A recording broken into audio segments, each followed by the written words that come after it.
Yeah, g'day YouTubers, Tinker O'Toole with another video.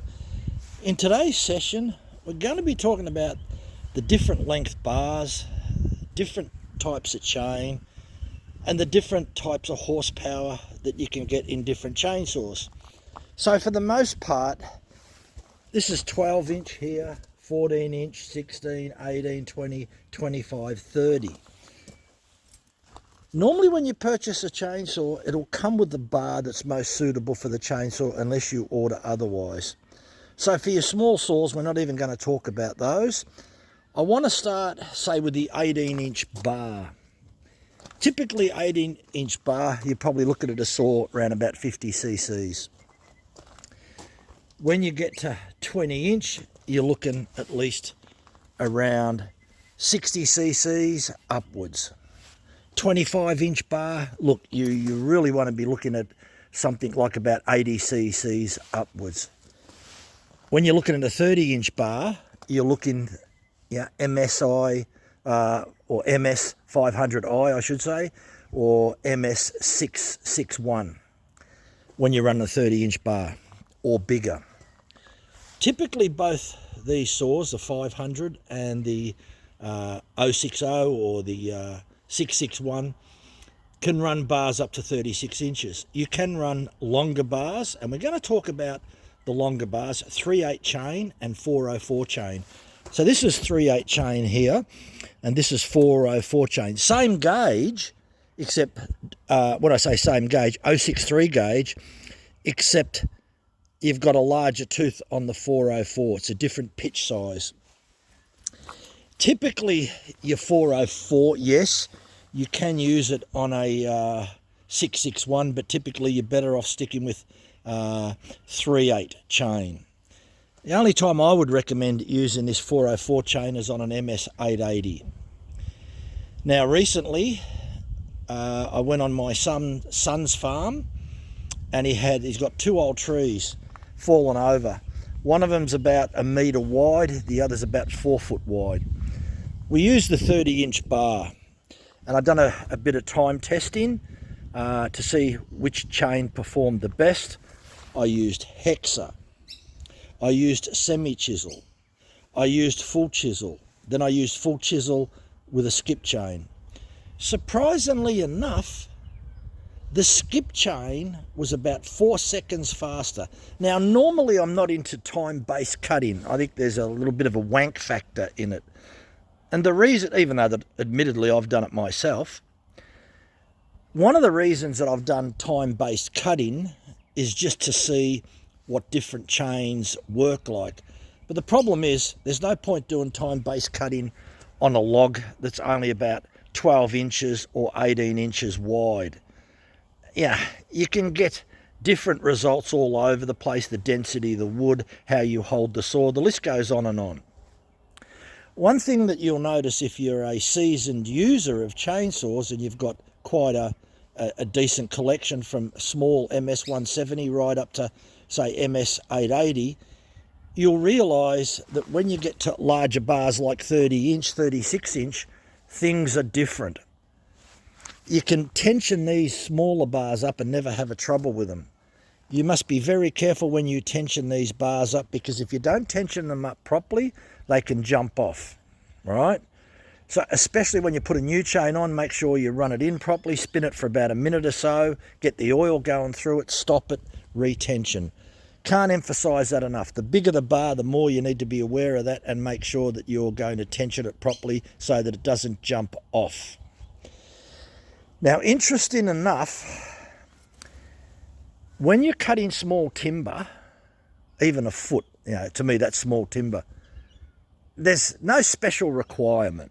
You can just use a 20-inch bar, 18-inch bar, 20-inch bar, 25.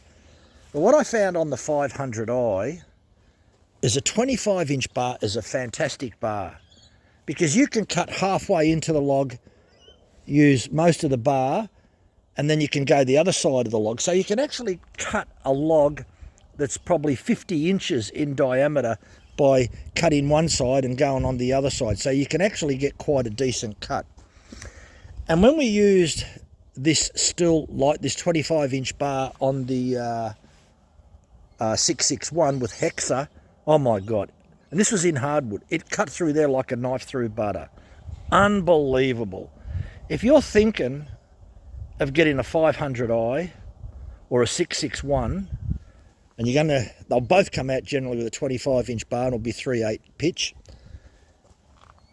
If you're the sort of person that thinks that you're going to be cutting larger timber, go with the 661.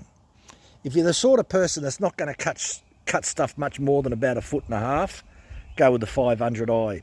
500i accelerates like lightning.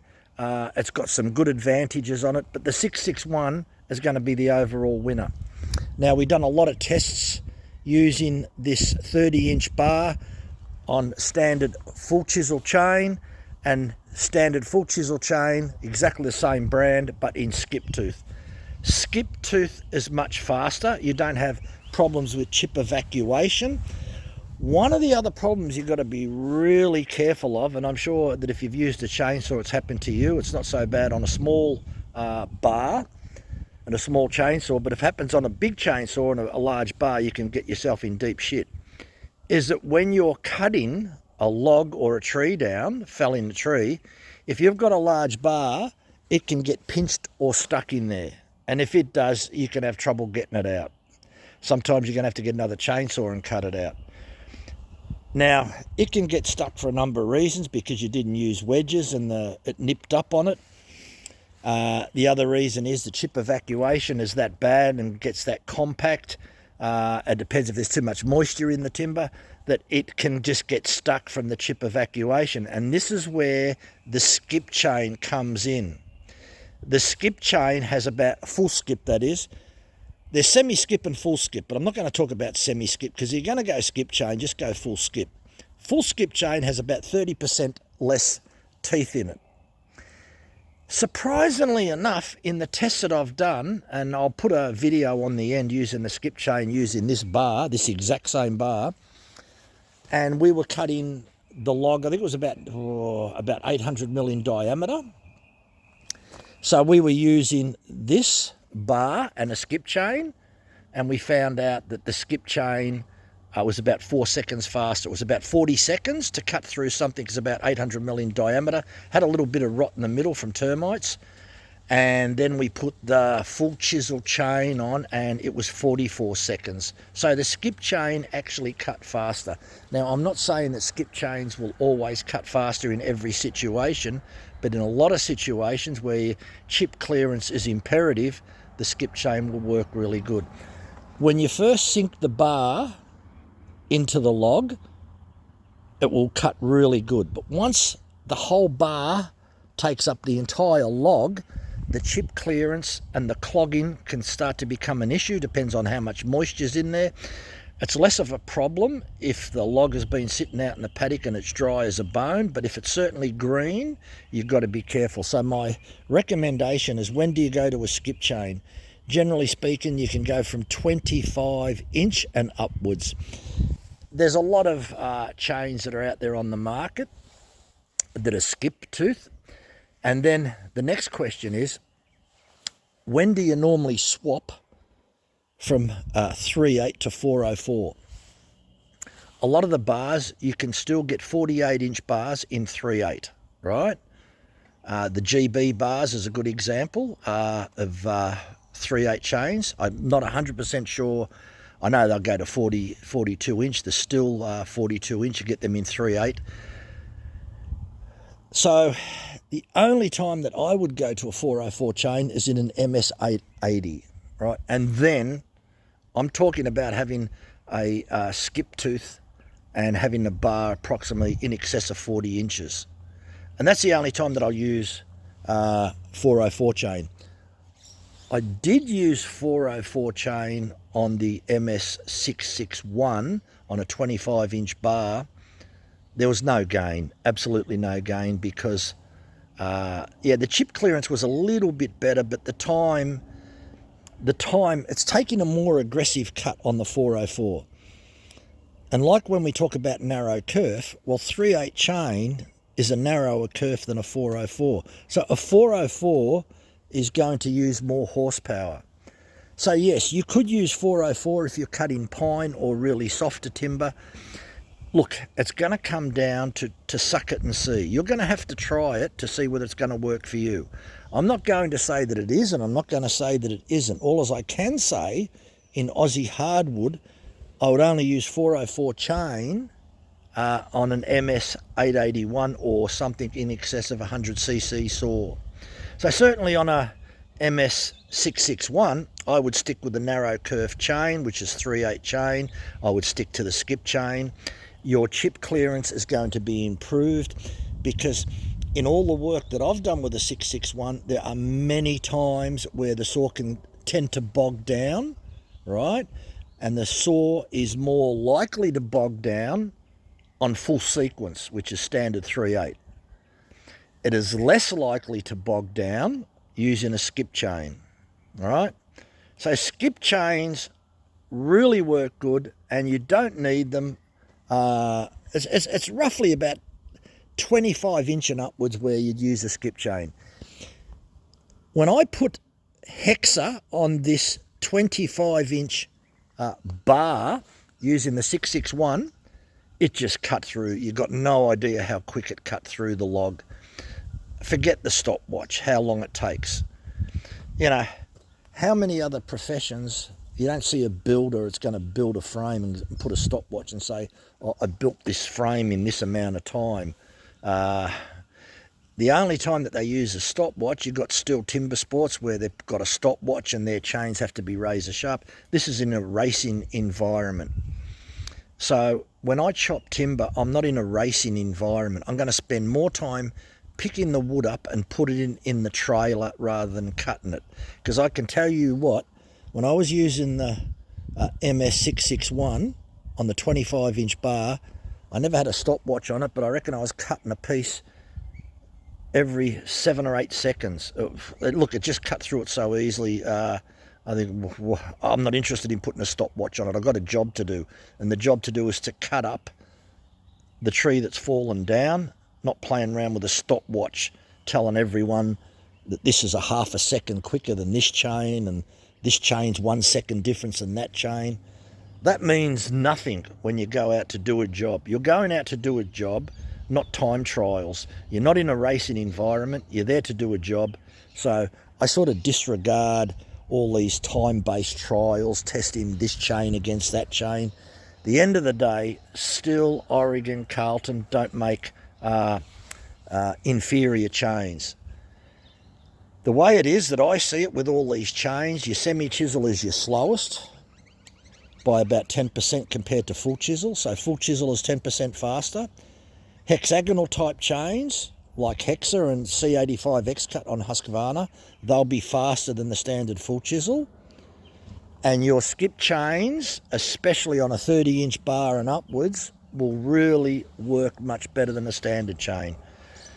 And that's pretty much tried and proven all over the place. So my advice is if you do get a 30 inch bar and you're going to bury that bar into the log, right, you're going to need a powerful saw. Yes, you can get away with it with a standard full chisel chain, but I will tell you and guarantee that if you use a skip chain, a full skip chain on this, it'll do a much better job. It'll be less wear and tear on your chainsaw, your bar, because you're not loading the saw right up using a skip chain. When you use a full chisel, standard 3/8 chain on a 30 inch bar or 32 or 36 inch bar, you're going to load that chainsaw up. There's going to be much more stress on everything, the bearings, a whole lot. So the best thing to do, and you'll find out it won't cut faster because you're loading the saw up and the chip clearance is bogging it down a bit. I think we've all been there when you've been cutting something and all of a sudden the RPM starts dropping off and you sometimes have to pull the chainsaw or lift it out a little bit to get it going again. It starts to really bog down because it's clogging up with chips. So my best advice is that any time that you go over 25 inch, consider using a skip chain. You'll be surprised how much more efficient that it cuts. Look, I hope that information helps. I didn't talk about these little bars because they're just little bars. You know, if you've got a small saw, it'll come out with the recommended bar that you brought it with. And there's not much that you can change. It's only when you get up to about 72 cc's that you can start to play around. If your saw came out with, say, 20-inch roll-o-matic like that, you could put a 25-inch bar on a 72cc saw and you'd have no trouble whatsoever. Wouldn't put a 30-inch bar on a 72cc saw, but when you get to a 500i, it's a fuel-injected machine. It works totally different. It will pull a standard 3/8 chain on a 30-inch bar, but it pulls a skip chain much better. So yeah, that's my best advice when using large bars. And make sure, the final tip, and I mentioned it before and I'll say it again because that's what I noticed when going to the larger bars, is that they come loose a lot quicker because there's more drive links in there. So, and because they can come looser a lot more easily because they're a lot longer, they're more susceptible to jump off. So yeah, be aware of that. Anyone will tell you that if you've got long bars on, keep your tension right up. Make sure you tension it properly. Start your chainsaw, rev it up a little bit for a half a minute or so. Recheck the tension when it's hot, not when it's cold. Check it when it's hot, because if it loosens up, it can jump off and then you can have all sorts of trouble. Anyway, I hope that information helps. I know there may be some people who will disagree with me with the 404 chain, but I've certainly tried 404 chain. It is a much bigger chain. Now, the other thing that I will say, and I've heard people say this, but it's never happened to me. There are people that will run 404 chain on a 060 or a 661 because they'll turn around and say they've snapped chains. Well, I have never snapped a chain ever in 50 years, right? So I don't know how. I can't say that how people do it, but I know people snap chains. I've never snapped one. I don't know how they do it, but I've never done it. The worst that I've ever done is maybe chipped a few of the teeth. That's the worst damage that I've ever done to a chain. And the last time, I can't remember the last time I damaged the corner of a chain, because if the log's on the ground, normally what I'll do is I'll be very, very careful when I get to the last inch off the ground. I'll bring the saw down level until it just about touches the ground. And usually I might just have to push it with my foot to break through the bark. So I'll probably cut it till I get to the bark. So it takes a bit of practice to get it right, but you've got no other choice in doing it that way when it's laying on the ground. And then I can cut 3 metre lengths and can put a lot of cuts into that tree, then roll it over with my foot. So yeah, a little bit of practice makes perfect in chopping up without putting the chainsaw bar into the dirt. Certainly when you're cutting horizontal and it's on the ground, when the log's on the ground, if you hold your chainsaw like that, you've got to be very careful that the tip doesn't touch the ground. So you can start off like that. If just say the log's about 1 foot diameter, you can start off like that. But as you get closer to the ground, make sure that your chainsaw's horizontal. And that's probably the best advice that I could give you. But certainly the 404 chain works perfect on MS880. If you own an MS880 or MS881, you're going to use that on really big stuff. And you're going to be using, there'd be no point in having an MS880 with a 30-inch bar. You know, you want something bigger than that, because a 30-inch bar like this will run perfect on an MS661, all right? So if you do have an MS880, I'm sure most people will be running at least 40-something inch bar, and they'll be running 404 chain.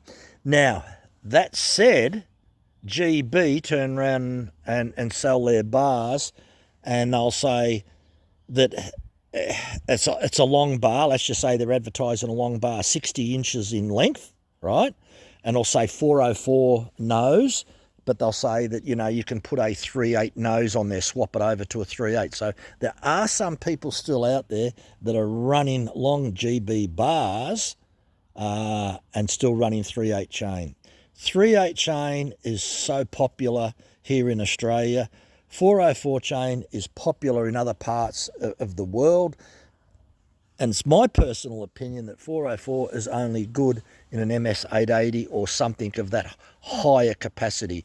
There's no reason to run 404 chain in an MS 661 unless you're going to cut pine or something really soft. You'll get away with it. But if you're cutting Australian hardwood, the narrower kerf 3/8 chain will let you get higher speeds. With the MS 500i, you've got instant acceleration. It is a totally different saw, but the 661 will beat the 500i in every situation. Not by a huge amount, but noticeable. So what we will do, I'll put a little clip on the end, a video that shows an MS 661, which is a brand new, right? It's a brand new chainsaw, just run in. And it's got a skip tooth, we've got a skip chain, and we've got a standard full chisel, and the difference between 40 seconds and 44 seconds. And the skip tooth will run 40 seconds, and the standard full chisel is 44. So it just goes to show you that the skip chain outperforms the standard full chisel because of the chip clearance, and there's less load on the saw. And you can actually hear it. If you listen carefully to it, you can hear it. Because when you get a bar that's 30 inches long, when this is buried in the timber, it can put a lot of strain on the whole saw. And you really got to be careful that you're not pushing too hard and trying to bog it down. You've got to let it just cut at its own rate. Don't force it. It's one of the problems people make. They force it in there. Probably the only other thing that I would mention that I'd like to say is a lot of people don't know how to sharpen chainsaw teeth properly. Now I'm talking about getting them razor sharp. Whether you use a file or whether you use a grinder, it doesn't matter. You must get them razor sharp, and the rakers must be adjusted. If you can sharpen a chain better than factory ground, and that's not that hard to do because a lot of times they come out the factory, they might be 95%, but I can get them to 100% sharpness. I can get them so that the actual point is really sharp. It's pinpoint sharp. And you put that on a 500i or a 661 and you're cutting through green timber, it's like, look, if you're thinking of getting a 500i or a 661, my advice is get the 500i if you're cutting stuff under 2 foot. Fantastic saw. But a 661 will cut through 2 foot a little bit better. Not by a huge amount, but certainly noticeable, right? You will notice that the 661 will outperform the 500i, and so it should, because the difference is that a 500i has got 6.8 horsepower, and the 661 has got 7.3. Yeah, it's about a half a horsepower stronger, the 661. Not 100% sure on the torque. The torque, I'm not 100% sure on that, but certainly the acceleration, the 500i will accelerate up to 100 kilometres, so that's maximum at about 10,000 RPM in 0.25 of a second. That is lightning speed acceleration, which is actually fantastic when you're cutting large timber for that excellent fast acceleration. But if you're definitely going to be cutting timber in excess of a metre wide, go the 661 or MS 880, right? And if you put a 36-inch bar on an MS 880 with a 404 chain, oh my God, you've got no idea how fantastic that cuts. It's unbelievable. But even if someone was to offer me an MS 880 at a really cheap price, I wouldn't buy it because I've only ever used one about 2 times. It wasn't mine, it was a friend's. And it's something that it's going to sit in my shipping container and I would hardly ever use it. So I've really got no use for an MS 880. It is a professional saw for fairly large trees, and I've got no use for that whatsoever. And I guess, you really got to be a professional to sort of own and use one of them on a fairly regular basis. So that's not me. And but certainly the 500i, and the 661 are professional saws, and it's up to you as to which one you get. Both are fantastic value for money. The 500i and the 661 are very close in price, but the 661 is going to beat the 500i 90% of the time in every situation. So if you are thinking between the 500i and the 661, I'd go the 661. I actually brought my 500i about a year ago. It was on special. It was normally here in Australia, they're $2,500. It was on special for $2,000.